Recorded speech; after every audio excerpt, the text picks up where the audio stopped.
Bonjour à tous, je m'appelle Fabrice Tégon, je suis directeur de projet chez Bluemind, donc merci d'être là, comme on l'a pu le souligner plusieurs fois. Donc je vais essayer d'être rapide, effectivement il y a beaucoup de fonctionnalités à vous présenter, et pareil, il ne faut pas me faire taper sur les doigts par la maîtresse du temps, on va essayer de tenir les délais. Donc, comme on peut le voir, en fait, Bluemind est une solution au périmètre fonctionnel assez large.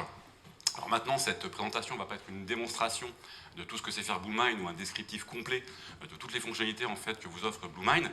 Comme vous l'a dit en fait Pierre en début de séminaire, le travail d'un éditeur, c'est aussi savoir apporter en fait, des solutions aux besoins avancés en termes de fonctionnalités pour les utilisateurs. Donc moi, en fait, ce que je vais faire, c'est vous dresser en fait, un panel des nouvelles fonctionnalités qu'on a mis en place chez Bluemind, et donc vous donner quelques exemples qui vont permettre de souligner en fait, la vitalité et le travail chez un éditeur comme Bluemind pour répondre en fait, à tous ces besoins. Donc je vais vous dresser un petit panel des nouveautés en fait, implémentées côté utilisateur et côté admin fonctionnel et technique.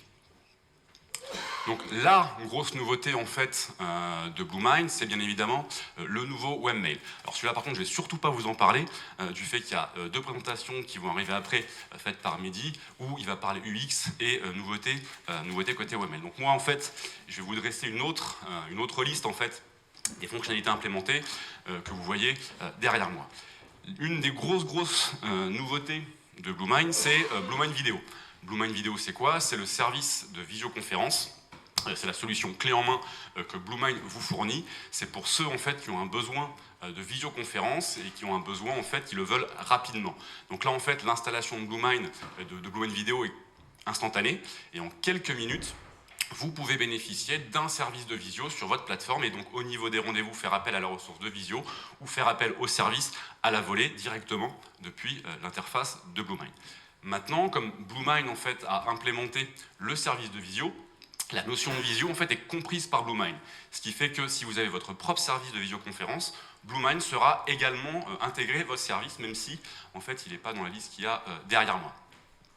Donc on sait par exemple s'interfacer avec un outil qui s'appelle Teams. Donc en quelques minutes, vous bénéficiez en fait, du service sur votre plateforme Bluemind. Ensuite, on a également enrichi les briques entre guillemets historiques de Bluemind. Donc la brique agenda a été enrichie avec la contre-proposition d'horaire. Organiser une réunion, ça peut être un peu compliqué, surtout quand il y a beaucoup de participants. Trouver en fait un créneau qui va convenir à tout le monde peut être compliqué. On n'a pas forcément accès à tous les agendas en fait, des participants, même si on y a accès, les agendas ne sont pas forcément tous à jour, ou tout bêtement, en fait, le créneau qu'on propose ne va pas arranger un ou des participants. Afin d'éviter un dialogue de 12 000 mails pour dire « moi je suis dispo à telle date, moi à telle date, moi à telle date », là en quelques clics avec Bluemind, vous pouvez en fait faire une contre-proposition d'horaire, que ce soit au niveau de la date ou au niveau de nouveaux horaires. Et donc très rapidement, en fait, on aura un workflow qui va permettre aux différents participants d'accepter ou pas le nouveau créneau. C'est une fonctionnalité à la base, en fait, qui existait sur Outlook. Et donc, comme vous l'a dit Pierre tout à l'heure, la philosophie et la mentalité de Bluemind, c'est d'apporter un périmètre collaboratif à tous ses clients. Donc, en fait, Bluemind a implémenté la fonctionnalité pour que celle-ci, en fait, soit accessible depuis tous les clients, donc Outlook, Thunderbird ou le webmail. Toujours, côté agenda, Bluemind a également mis en place la duplication de rendez-vous. Alors, pareil, les rendez-vous, en fait, peuvent se ressembler très fortement. On a pris l'exemple tout à l'heure d'un conseil électoral, un conseil municipal, un comité de direction, un comité de pilotage, une réunion d'équipe. Toutes ces réunions, en fait, vont se ressembler comme deux gouttes d'eau, sans forcément que ça soit des réunions récurrentes. Donc, afin d'avoir un gain de temps et de productivité assez conséquent, on peut en fait tout simplement faire une copie d'un événement, ou d'un événement récurrent, ou d'une occurrence en particulier de ces événements. Ça va donc permettre de gagner un temps précieux et derrière de modifier au niveau de l'événement que les informations qu'il y a à modifier. Donc c'est pareil, un gain de temps assez précieux, notamment par exemple pour les secrétaires de direction ou secrétaires d'autorité qui peuvent passer pas mal de temps à gérer l'agenda du patron. Et donc forcément, on gagne du temps si on n'a pas à saisir en fait 40 participants à la réunion. Ensuite, avoir des fonctionnalités en fait, avancées, c'est bien. Avoir une documentation qui va permettre à l'utilisateur de bien prendre en main ces fonctionnalités, c'est mieux. Et je dirais même, avoir une bonne documentation, c'est encore mieux. Avoir une bonne documentation, ça veut dire que côté utilisateur, la documentation doit être pratique, doit être lisible, entre guillemets, pédagogique. Donc pour ça, en fait, chez Bluemind, c'est un métier, en fait, faire une documentation. Donc on a maintenant une documentaliste, en fait, dans l'équipe, qui a complètement restructuré, en fait, la documentation, afin que celle-ci, en fait, soit orientée utilisateur. Donc, ce qui fait que cette documentation, maintenant, est complètement fluide, avec un moteur de recherche avancé. Et on a aussi une documentation par version de Bluemind, ce qui n'était pas forcément le cas avant.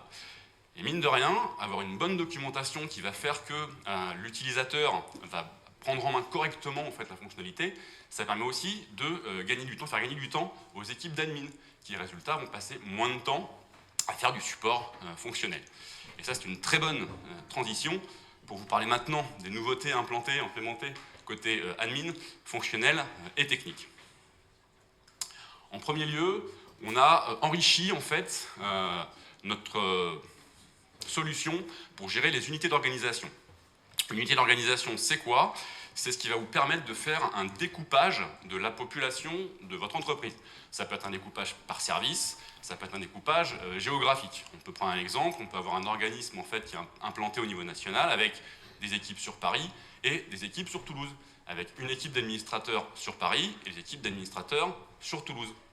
Notre interface de gestion, en fait, des unités d'organisation va permettre, en fait, aux différentes équipes d'admin de retrouver, en fait, leur contexte de travail en 2 clics.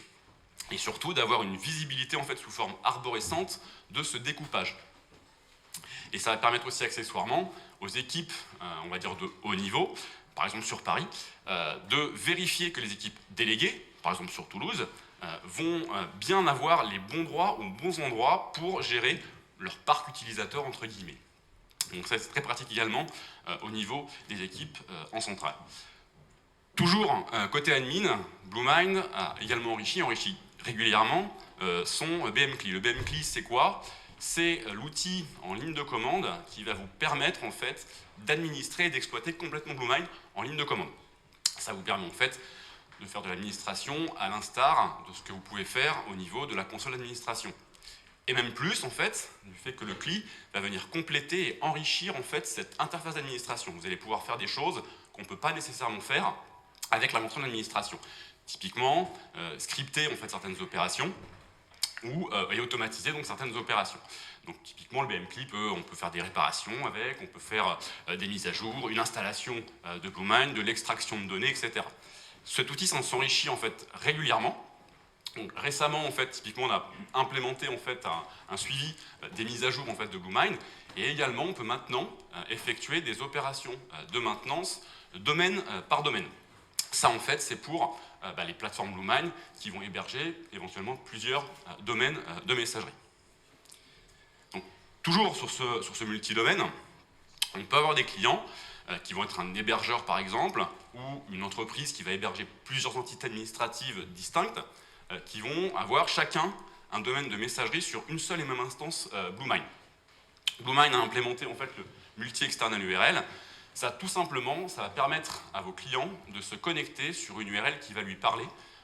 Donc, par exemple, de se connecter à mamessagerie.masociété.fr, qui est plus parlant que de se connecter sur orange.com / la messagerie de ma boîte. C'est un peu plus sexy de se connecter sur une URL personnalisée. Toujours côté administration et aussi côté sécurité, Bluemind, en fait, c'est chiffrer tous ces flux. Quand on parle chiffrement, on parle aussi certificat. Let's Encrypt est un service gratuit qui vous fournit des certificats assez facilement. Côté Bluemind, on a implémenté l'accès, en fait, à Let's Encrypt directement depuis la console d'administration. Ce qui fait qu'en 2-3 clics, depuis la console d'administration de Bluemind, vous pouvez chiffrer tous les flux de votre plateforme. Toujours côté sécurité, avec la recrudescence des attaques et des pollutions diverses et variées par mail, ont émergé des solutions et des technologies pour contrer, en fait, toutes ces attaques et ces pollutions. Les 2 plus connus, en fait, sont SPF pour Sender Policy Framework et le DKIM. SPF est plus largement, pour moi, généralisé, en fait. SPF, c'est quoi? c'est ce qui va permettre d'authentifier un mail et qui va permettre donc de vérifier qu'un mail que vous recevez de Bluemind a bien été envoyé par Bluemind. Afin que ce service marche correctement dans tous les cas de figure, enfin, plus précisément dans le cas de figure des redirections systématiques, le SRS vient compléter cette technologie. SRS pour Sender Rewriting Scheme. Ça va répondre à quel besoin? On va encore prendre un petit exemple. Si j'ai Monsieur Dupont qui a une boîte sur Gmail et que Monsieur Dupont en fait redirige systématiquement en fait tous ses messages vers Monsieur Dupont de Bluemind, parce que Monsieur Dupont n'est pas fan de Google. Si Fabrice Tégon en fait envoie un message à Monsieur Dupont à Gmail, le message en fait va être renvoyé à Monsieur Dupont à Bluemind. Et côté Bluemind, ça peut lui faire bizarre de recevoir un mail de l'extérieur qui vient de lui-même. Bah, le SRS, ça va permettre de faire en sorte qu'au niveau du message, j'aurai toutes les informations pour dire, bah oui, effectivement, c'est une redirection, simplement le mail a eu plusieurs rebonds. Toujours côté administration, pour pouvoir bénéficier en fait de toutes ces nouveautés, eh ben, il faut passer par la case mise à jour. Bluemind a énormément travaillé en fait sur l'optimisation de son moteur de mise à jour in-place. La mise à jour in-place, c'est quoi? C'est mettre à jour votre plateforme qui est en production. Le scénario classique, c'est j'arrête mes services, je fais ma mise à jour et je redémarre les services. Avec au milieu un gros stress pour les utilisateurs parce que pendant ce temps, ils ne peuvent pas bosser. Et forcément, comme l'a dit Pierre aussi en début de séminaire, la messagerie est utilisée par tout le monde. Donc forcément, l'impact est assez fort. Afin de pouvoir limiter en fait, cette perturbation, côté Bluemind, on a mis en place des tâches pour faire en sorte que les opérations de mise à jour puissent se traiter un maximum en, fait, en arrière-plan et faire en sorte que le redémarrage du service arrive à la fin et donc que la perturbation côté utilisateur soit minimale. Enfin, avoir une solution complète, riche fonctionnellement comme Bluemind, c'est bien. Avoir un outil en fait, qui vous donne la capacité en fait, à aller vers cette solution, c'est encore mieux. Donc à la fin de la journée, quand tous vous voudrez migrer sur Bluemind, sachez que Bluemind vous fournit en fait, la boîte à outils qui va vous permettre de simplifier cette migration. Une migration de messagerie, comme je viens de le dire, ça impacte tout le monde, donc une migration de messagerie, ça peut être un peu compliqué d'un point de vue technique et d'un point de vue organisationnel. Donc Bluemind Migrator va vous apporter en fait, des solutions, déjà d'un point de vue technique. On peut le voir, en fait, on sait récupérer les données de plusieurs solutions. Au-delà de ça, pour certaines de ces solutions, on va aussi savoir récupérer le contexte utilisateur, c'est-à-dire les partages. Là-dessus, le Bluemind Migrator, c'est aussi travailler en mode incrémental. Ça vous donne en fait une certaine liberté au niveau des scénarios de migration que vous voudrez mettre en place. Typiquement, je peux faire des migrations à blanc. Et donc après, derrière, aller vérifier que toutes mes données ont bien été récupérées. Au-delà de ça, je peux même demander à l'utilisateur éventuellement d'aller voir en fait, ces données pour qu'il aille vérifier lui-même s'il a bien récupéré tous ces petits. À partir de là, en fait, on met aussi un pied en fait, dans la simplification, tout ce qui va être accompagnement et conduite du changement, parce qu'on va impliquer l'utilisateur qui va être rassuré de voir que ces données sont là et qui en même temps va avoir les nouvelles interfaces. Donc ça, c'est extrêmement important parce que voilà, on marque déjà des points dans le sens où l'utilisateur il va être un peu pressé de venir en fait, sur Bluemind. Donc voilà, je vous ai présenté rapidement en fait, un panel des nouveautés qui ont été implémentées côté Bluemind, qui permettent donc de souligner en fait, le dynamisme qu'il y a chez un éditeur pour répondre à tous ses besoins en fonctionnalité avancée. Maintenant, j'aurais pu en citer beaucoup d'autres. On a mis en place également une gestion beaucoup plus fine des rendez-vous récurrents et des exceptions. On a également maintenant un accès aux balles partagées depuis Outlook natif. En gros, avant, il fallait qu'on passe par les dossiers publics. Maintenant, on appelle une nouvelle boîte aux lettres. On a également le partage du statut de lecture.